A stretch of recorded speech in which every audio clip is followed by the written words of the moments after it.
September 30th here in southern Ontario, Canada. So this whole SS guy in our parliament here in Canada, I still can't get my head around what the agenda is with the Liberal government and pulling this stunt, because it can't be perceived as anything else except a stunt, to my way of thinking. So because I like to do my homework, have my ducks in a row, so to speak, I sat down last night for an hour. I thought, okay, let's Google away. If I wanted to attend a parliamentary session, what's the procedure? I really couldn't work my way through it.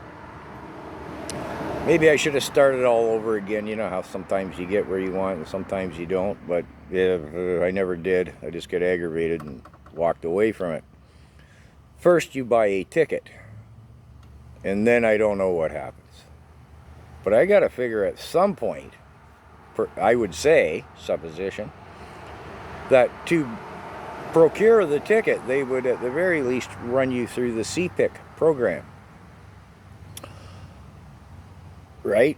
And then I would assume when the day comes or whatever, you're going to enter Parliament, you walk through a radar detector and probably get the whoop ran over you and maybe even frisked. I don't know. Because again, I just got, okay, I'm bogged down in this, and 100 people are going to watch the video anyway, so let's leave it to supposition. I don't think you can just waltz in. And then I thought, well, okay, I'm looking at the CPIC. That's got to be part of it, right? Yeah, I'll Google CPIC. Now, some background. I know the guy who wrote the CPIC program. He was a good friend of mine in Vancouver. Somewhere 82 or 3, maybe 84.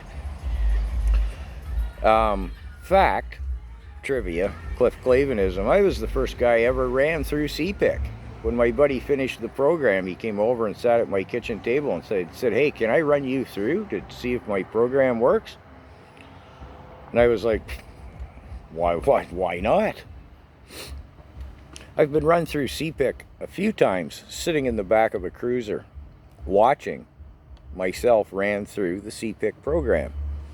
I owned a motorcycle shop for 8 years, from 96 on, which was the start of the biker wars here in Canada, which is how I came to be sitting in the back of a cruiser on more than one occasion, being a motorcycle shop owner. And yeah, okay, there's a couple of good stories for story time in there. But anyways, I was also once, just to be totally clear, as I always am and straight up and honest, I was arrested once, charged with, I think it was 2 offenses, if I remember now. I had a summary dismissal on all counts. Kind of forget now because the legalese, Anyways, so I've seen myself run through CPIC. So last night I'm Googling the CPIC thing, and it says, oh, there's 2 levels of check. One is, do you have any outstanding wants and warrants, this type of thing, and then a further check that would show something like in my case, where every time I've sat in the back of a cruiser, it shows I was charged but not convicted. So I don't quite believe what they're telling me about the CPIC even. So anyways, let me get to the point. There's no way that SS dude got in there without them knowing who he was.